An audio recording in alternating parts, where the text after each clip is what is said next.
Welcome to the Properties to Profit podcast. I'm Michael, your host. Excited to share with you my journey from a six-figure job to building a successful real estate business. Each episode will explore various aspects of real estate investing, from wholesaling and flipping to managing rentals. I'll share the lessons and insights I've gained, aiming to help you avoid mistakes and achieve your financial goals. Expect guest experts, valuable tips, and practical advice to guide you on your own real estate journey. Thank you for tuning in. If you find any value in this podcast, please subscribe, share, and follow me on social media. Let's turn properties into profits together. Good morning, guys. Michael here with Properties to Profits. And on today's episode, I really want to dive into a mistake I learned this week, dealing with buyers. When you're wholesaling properties, it can be pretty difficult, and sometimes you want to go to the easy route. We have this buyer who we've dealt with in the past, and on two or three occasions, it didn't go great. We've actually never sold him a deal. It never worked out. And I thought maybe the fourth time would be the charm. Well, the fact that I'm sharing this story in the title of this podcast is letting go of buyers. It's not. So I really wanted to kind of dive into what kind of happened here and really kind of help you guys understand what needs to be the thought process when dealing with buyers. So let's give it a metrics. My company, Oasis Home Buyers, we started wholesaling July of 2022. So we haven't been quite doing it for 3 years. On assignments, I am just shy of 400 total assignments, and in 2 3/4 years, give or take, whatever that math is. So in under 3 years, I'm just shy of 400 assignments. So I've done a few assignments, to say the least.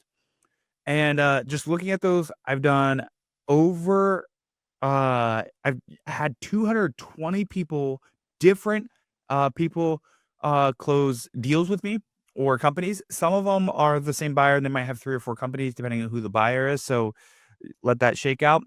And some of them were retail for my flips that we ran through the CRM for one reason or another. And so if you delete that, there's probably 20 to 25. So I'm about 200 buyers on about 400 assignments, right? Total that have closed deals in my system, if I had to guess. And so with that, I want you guys to really think about how many opportunities there are, right? We don't need to always be worried about that one buyer. When you lose that buyer, someone new comes into real estate every single day. So don't hold on to a single buyer, especially if that buyer doesn't close, doesn't communicate, and heckles your team, right?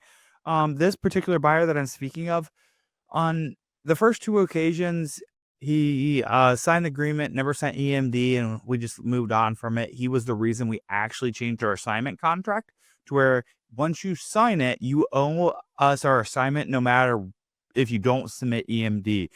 Granted, we got to hire an attorney and go through those things. And if you call us a minute after signing it and say, hey, I didn't mean to do that, fine, we'll let it go. Even like same day, as long as we haven't scheduled the seller's closing date, we're okay with it, honestly.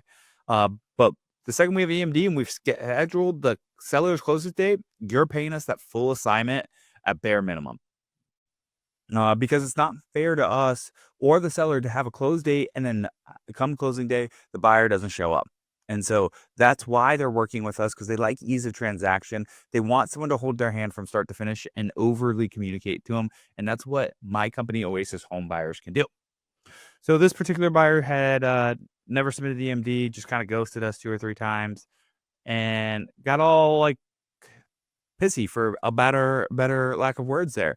He wanted to control the whole conversation. He wanted to talk to the sellers, all of these things. And it's like, nope, that's not how we do business. We'll just buy it ourselves. He called us wholesalers because we're broke, blah, blah, blah. And says we don't buy deals. Unfortunately, or fortunately, depending how you look at it, we do. And so like when he didn't close, not a big deal. We just purchased it and flipped it, and we made like 30 grand. So we were happy on top of our assignment fee.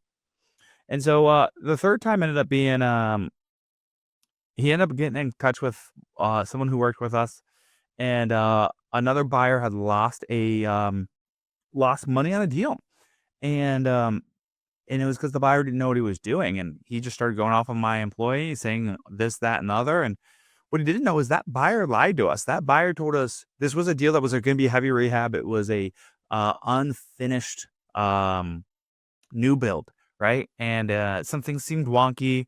Uh, we didn't do our due diligence because we knew we weren't going to keep it, and so we just told people, do your own due diligence. And when we talked to the buyer, we're like, hey, this is probably going to be a little bit bigger than what it seems. Want to make sure you're good.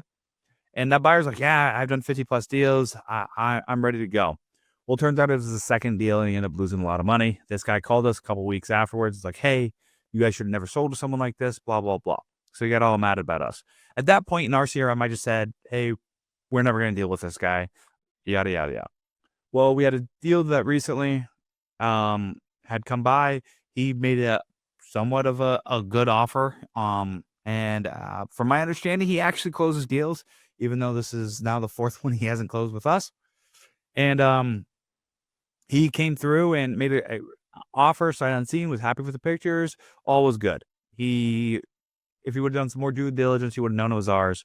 We sent the assignment because we're like, okay, he can close in a week. The seller will be happy. The seller has 60 days holdback plus potential 30. It's going to be somewhat hard to find the right person who doesn't know what they're doing. And so we're like, hey, we'll give this guy a shot. Well, we sent him the paperwork. He sees that Oasis Home Buyers is signing it, and I could have changed the company and assigned it to another company I own, but didn't want to go through that work because I want to see if we could actually work with this guy because he seems to be a legitimate buyer. The software that we used said he was a recommended buyer too.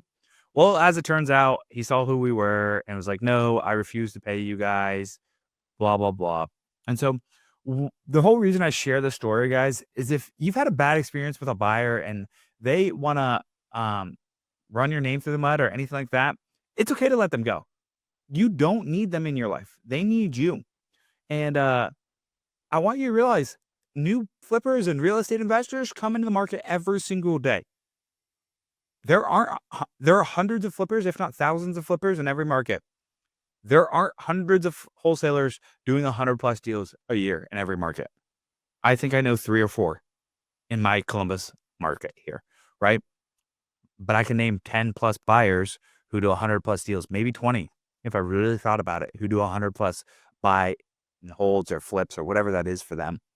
So I want you to realize how much power you actually have if you can find the deal. And you do not need to deal with a buyer who isn't easy to work with. If they're going to complain about your transaction fee, yeah, I charge a $500 transaction fee because we have to put a lockbox on it. That's not free. We have to go pay someone to go out there, do an inspection. We want to recoup some of that cost, right? Our assignment fees, they're like, oh, you're making 20 grand assignment fees. Well, my average cost per lead is skyrocketing. My average cost per closed deal is skyrocketing. I think this year is the highest it's ever been. We're sitting just under 10 grand. And we need to get that down to 6 grand, right? And so I'm grateful we've had higher average cost per closed deal. I think we're above 30 so far this year. So I'm fine with staying at 9 grand if we're going to be above 30, because normally we're around 6 and we're been about 20. So if that's how the market's going to shift, it's going to cost us 9 grand to get a deal and we make 30. Fine. I'm all right with that. I'll live with that.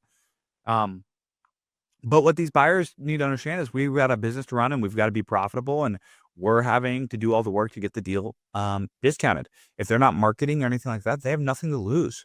Our marketing budget can run anywhere from 50 to 100 grand a month, depending on what we're trying to do. Our team is small. With that, I'll put a plug. We're looking for sales professionals who, whether it's the investment side, you want to sell the deal once we have it, or the acquisition side, people who want to grow with us. We'd love to have a conversation. Follow me on Instagram and shoot me a DM, realestatemike02. And so with that, we know our costs are rising. Cost to market's going up. TV ads are growing up. Facebook ads are growing up. Google ads. None of those lead sources are dropping their advertising costs. They want to make more money. I'm sure their expenses are going up. And so they're just passing it along to us. And unfortunately, we've got to get the deals deeper to be able to handle it. Because if we don't get a deal deep enough and it doesn't move, we're letting the buyer down, which hurts our reputation. And as you know, if you're going to stay in this business for a long time, you need to have one of the best reputations there are. And so that's what we're absolutely working on. And so, guys, what I want to reiterate here is if you got a buyer who's being difficult, they're going to complain about your EMD. If they're complaining about your fee, If they're complaining about your late fee, we charge a late fee. So if you don't close on time, we charge a fee. And if they're complaining about your transaction fee, if they're complaining about any of those things, let them go. You don't need them. There are plenty of other buyers, and you have the good deal, and you have to just hold that to your chest with a conviction that you have a good deal. And if you got a really good deal and you're struggling to close it, and you're another wholesaler, and you're in a different market, and you know it's a good deal, give me a call. I'll help you get close, whether it's my own funding or we'll partner on the deal and use some of my hard money lenders depending on the size of the deal and the risk in the deal. Love to have a conversation with you guys. So with that, guys, what I've learned, don't be afraid to let go of buyers. Not all buyers need to be treated the same. And sometimes when you can let go of a buyer and just know that you don't need to communicate with them, that is what's best for you and your team. So I wish you guys luck. Know that you are doing this market a good thing, and they need you just as much, if not more, than you need them. There are more buyers than there are wholesalers. So we keep locking up those deals, creating value for these sellers, and moving these deals. Thanks, guys. Have a great day. Thank you for listening to the Properties for Profit podcast. I hope you found today's episode valuable. If you enjoy the show, please subscribe and share it with others who might benefit. Follow me on social media for more updates and tips. Until next time, keep turning properties into profits.